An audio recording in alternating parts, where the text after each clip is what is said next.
Welcome to New England Boating. I'm Parker Kelly. And I'm Tom Richardson, and today we're launching our pursuit here at the Westbrook Marine Center in Westbrook, Connecticut. We're going to head out into Long Island Sound, head east to the Connecticut River, and then head up river about 9 miles to the town of Chester. That's right. Now, Chester is a small rural community settled in 1692. It's often been called city chic meets Connecticut countryside. The main street is picturesque, and it's got restaurants, 5-star restaurants. It's got eclectic shops, it's galleries, theater. It's got it all. It's got a lot. And also there's miles of protected creeks to explore in a small boat or kayak. It's got thousands of acres of state parks nearby, including some riverside campsites, and lots of great marinas and some pretty good fishing. We're going to explore it. New England Boating, Chester. Let's go.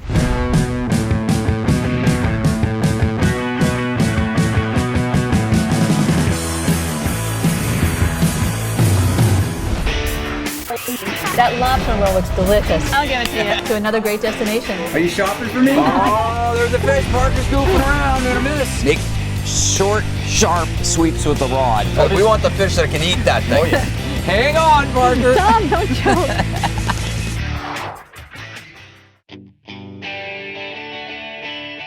Well, we just had a delightful ride up the Connecticut River, and we are now in Chester, Connecticut. This is at Holm Marina. It's just north of the ferry, and it's a family-owned business that's been here since 1961, and it's named after the grandfather, Chris, and the Swedish word for safe harbor, Holm. So Chris Holm, that's how you can remember it. This is a wonderful marina. It has transient slips. All you need to do is give them a call on the phone, and then it also has a ship store and fuel, and the village isn't too far from here, so they said if it's a little bit too far for you, they're happy to give you a ride so that you can go into Chester Center and enjoy the restaurants and the galleries and everything Chester Center has to offer.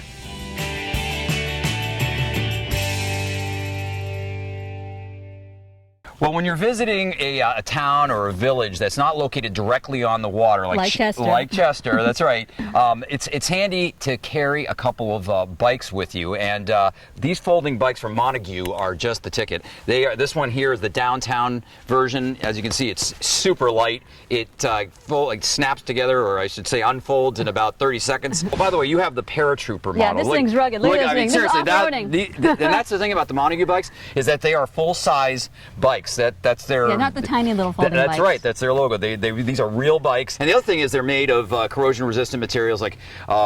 that's good for salt water. That's right, like aluminum. They have aluminum, stainless steel spokes, that kind of thing. And they have Shimano gearing systems. So these are like very... Top of the line. These are top of the line. These are not knockoff gearing and that sort of thing. Yeah, baby.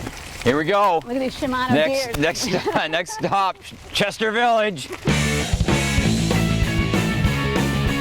Well, this is Chester Center, and I'm on the corner of Water and Main. And just like we were told, this place is oozing with charm and sophistication. Now, this hamlet is about 2 hours by car from both Boston and New York City. It's a beautiful destination. Of course, we came by boat, so come with me as I explore Chester Village.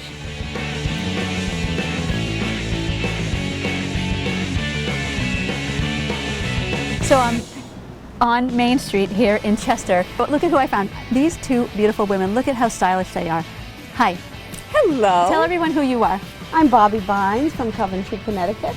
And I'm Lois Cohen from Merrick, Long Island. Now tell me about your style. You guys are absolutely styling. I am wearing Lois Cohen design. Oh, very nice. Jewelry. Now, have you been to Chester before? I have many times, but our friends are visiting us from out of town, and we brought them to Chester. Oh, so this is your first time? This is my first time here. And it's wonderful. Amazing, isn't it? It is what amazing. a great town. I mean, the galleries and the shops. But you recommend people come here just for a day trip? Absolutely. It's a fabulous day trip. It's a fabulous walking town. I mean, the way I describe him to people, he was basically the Brad Pitt or George Clooney of the late 1800s. So is that you? Yeah, it's a self-portrait. I decided to roast the tomatoes a little bit ahead. Oh, that's a big fish.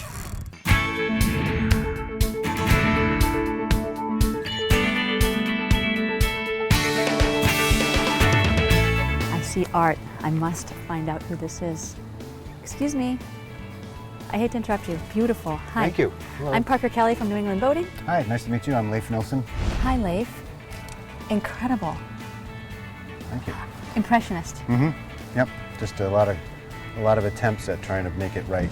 And so this is the same building here? Yeah, this is my studio.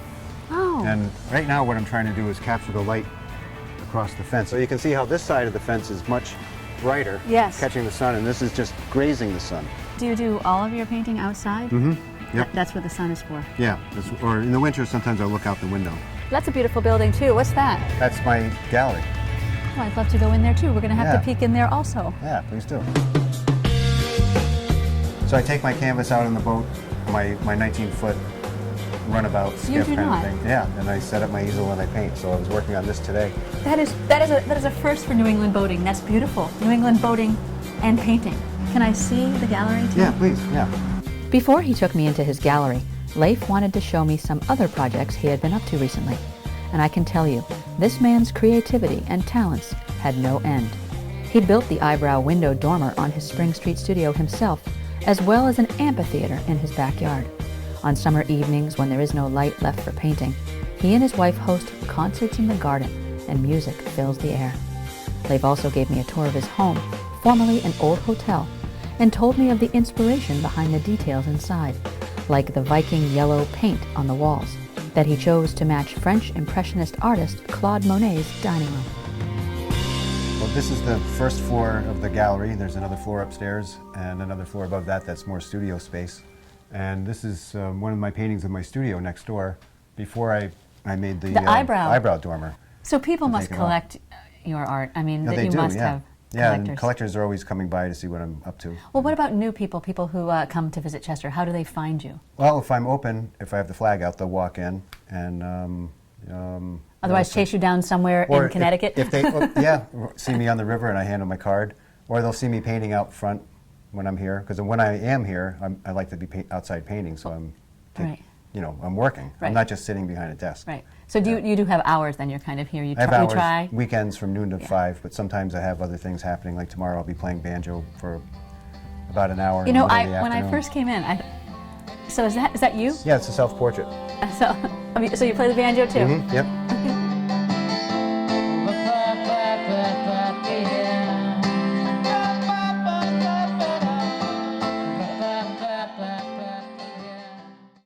Leif, come see him. Come visit Chester. Thank you. He's the center of the universe right here. And his work, amazing. My universe. How about your website? One more time? NilsonStudio.com. NilsonStudio.com. Go check out his work. Beautiful. More New England boating coming up. Chester, Connecticut. Wow. I'm finding this is to be a very interesting place. Oh, thank you. Lots of Come characters again. like you. Beautiful out here. Isn't it? This is an awesome place. I heard so much about Seldon Creek, and now we're... Was that a fish? I got my rods! Tom! That's why I brought my rods. I'm on my West Marine fishing kayak. Exactly. So. Tell them where we are. Beautiful. Yeah, so Seldon Creek. it's Seldon Creek. It winds behind Seldon Island, and it's super protected. And if you have a boat that draws less than 3 feet, you're probably pretty good coming in here. But if you're unsure, do it on a rising tide. Hi, Christine paddling. It's really nice, and there is good fishing here. Oh, this is sweet out here. What kind of fish do you think that was? Largemouth bass. Gotta say, this kayak's awful comfy for fishing. It's sweet, isn't it? It's very roomy. I love the fact that it's like so stable I can stand up in it. Let's see that. All right, hang on.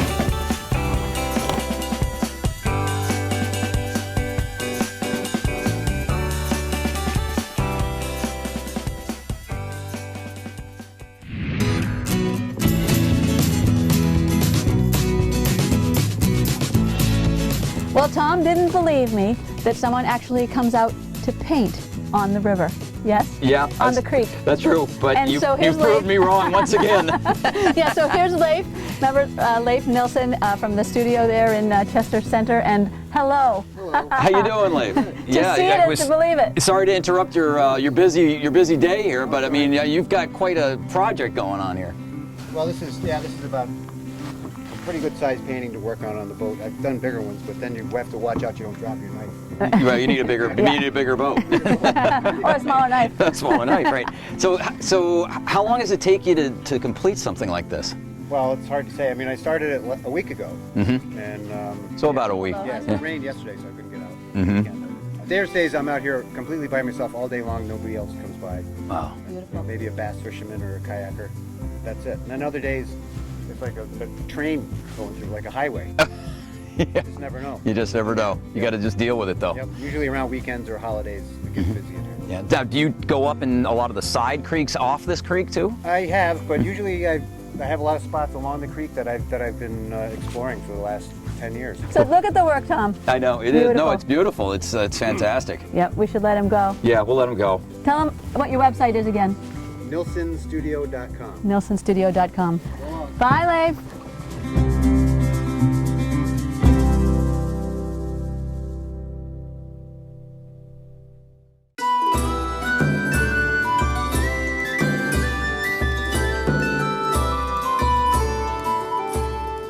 First-time boaters who travel up and down this stretch of the Connecticut River often are amazed to look up and see what looks like a medieval castle perched on a bluff here. It's Gillette Castle, and to tell us about this phenomenal structure is Paul Schiller. He's a guide with Gillette Castle State Park. Hey, Paul, tell us what is this thing? Well, this is a house, believe it or not. No kidding. It is the home of William Gillette. He was a local guy born up in Hartford. Way back in the day, 1853, came from a prominent family. His father, Francis, was a United States Senator back in the mid-1800s.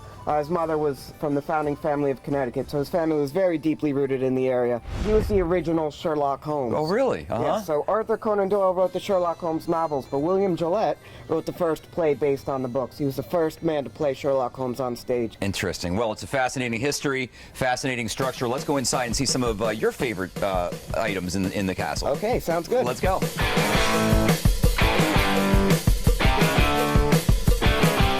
Now, as I said, Gillette designed the entire house himself. He's his own architect. And one of the most amazing features in this house are the doors. There are 40 So he designed all the doors? He did, every single one of them. I think he liked puzzles, so he decided to design every single door, 47 of them in the house, with their own unique designs, their own latches. And then he had his carpenters, of course, doing all the actual... And they chiseled and made all this by hand? Yep. Oh my gosh, wow. In 1927, Fox Movie Tones did a little news story on him. So it's, first year of sound and motion pictures. And then you can actually hear him and see him. Ever since I was an infant, and for all I know before, I've had the idea that I'd like to drive a locomotive. I had to build one so as to drive it. It's a long while since that occurred, but now I've got my wish at last. We'll have a little ride around the place. What do you say? All right, we'll do it. Good thing, yes. All right. Good thing, good thing, yes. Goodbye. Are these light switches? They are, in fact, light switch. I know from the outside it seems like a very old house, but this was cutting edge for the time 95 years ago. So he had electricity, running water, steam, and these are light switches Gillette designed himself. Now, as I said, he was an actor, so he wanted these to resemble the types of levers that you'd find backstage. But he also loved trains, makes them look like railroad switches. I mean, he lived here alone? He did live here alone. He would have friends and family that would come to visit. A lot of very well-known people visiting here. So presidents like Herbert Hoover, Calvin Coolidge, Helen Hayes. Oh, really? First Lady of the American Theater. Albert Einstein. Oh, no, he came here? Yeah. Wow, Paul. Gillette Castle. Thanks for the great tour, and what a fascinating history this place has. Who knew there'd be so much in between these stone walls here? That's right. That's putting it aptly. And now people who boat along here hopefully know a lot more about it. I surely hope so. Hopefully they come to visit us, see it for themselves. That's right. They really should. You heard that from Paul Schiller. Come visit Gillette Castle State Park. It's really a very interesting place. But hey, don't go away though, because we got lots more Chester coming your way. Stick around.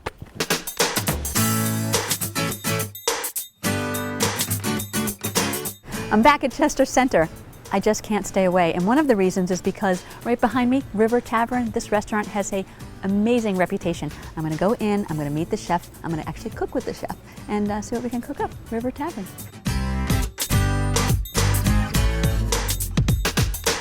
Parker. Hello, How are Jonathan. You? Nice to see you. I'm well, nice to see Welcome. You. Beautiful restaurant. Thanks. I love the colors. Thank you so much. Yeah, we have this wonderful gift of silhouettes on the wall. And incredible art. Really you. Nice. So, speaking of art, you are an artist. We're going to cook together. Well, we'll see. Yes, we are. What are we going to make? We're going to make a very simple eggplant parmesan, something everybody loves. It's really easy to make. Okay, let's do it. Yeah, come on in the kitchen.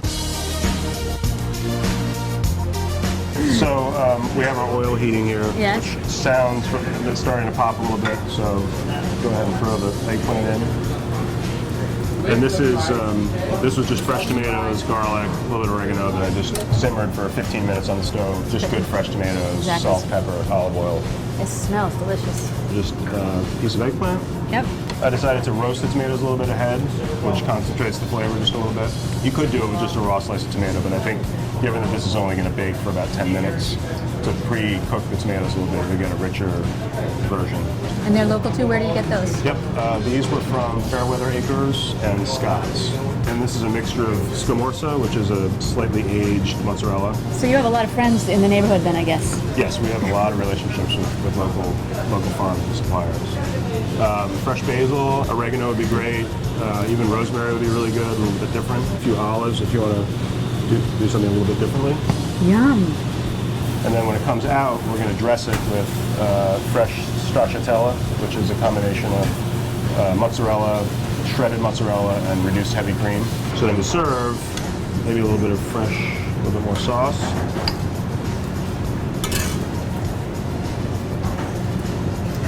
Get all the good stuff in the pan. And so how many people do you serve a night? Well, tonight we'll probably serve about 140. So then a little topping of stracciatella. And all Simple local, and all pretty. fresh, Yep. and pretty, and simple? Absolutely. And delicious. And who doesn't like eggplant parmesan?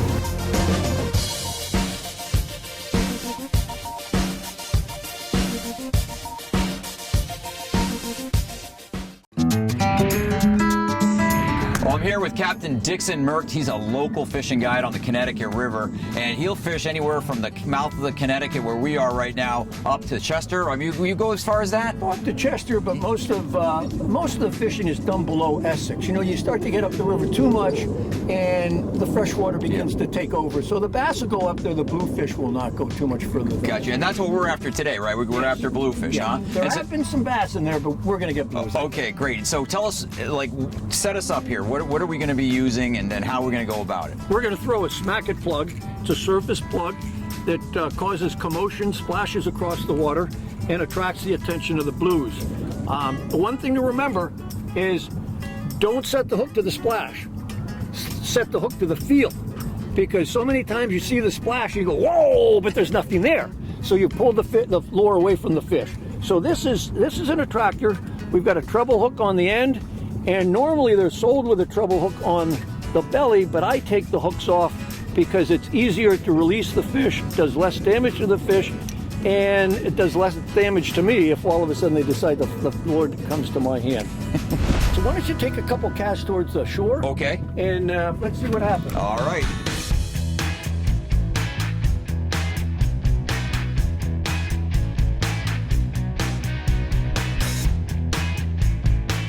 You see that? Oh, he's right after it. So, oh, there's a fall. Oh, there he goes. See that? Come on, hit it. Well, I think we found the fish, Dixon. All right, this is the zone, huh? Oh, that's a big fish. That's a big bluefish right there. That is awesome. Hey, whoa, look at that. That's a big bluefish. 12 pounds. 12 pounds. I'll take them. There we go. What do you say, Dixon? We get them bigger. We'll get them bigger. We'll get them bigger? Yeah. I like that. Oh, this is terrific. Yes! Victory. Hey, Dixon, thank you so much for putting us on this awesome action. It's fun. We're lucky to have it. It's Captain Dixon Merkt. Give him a call for some quality light tackle action in the Connecticut River area. He can't be beat.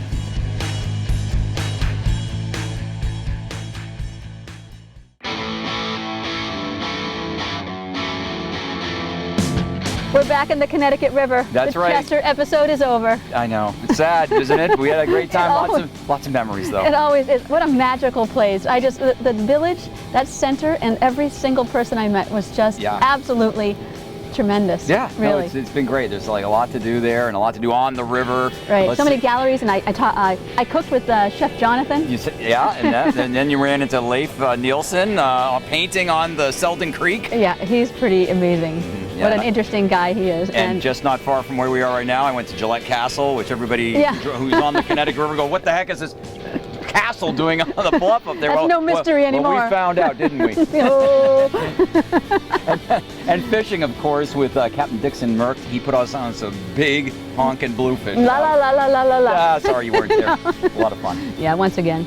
Anyways, if you want to learn more about boating in Chester and around in the Connecticut River in general, go to our website, newenglandboating.com. And also follow us on Facebook, and you can see behind the scenes and find out where we'll be next week.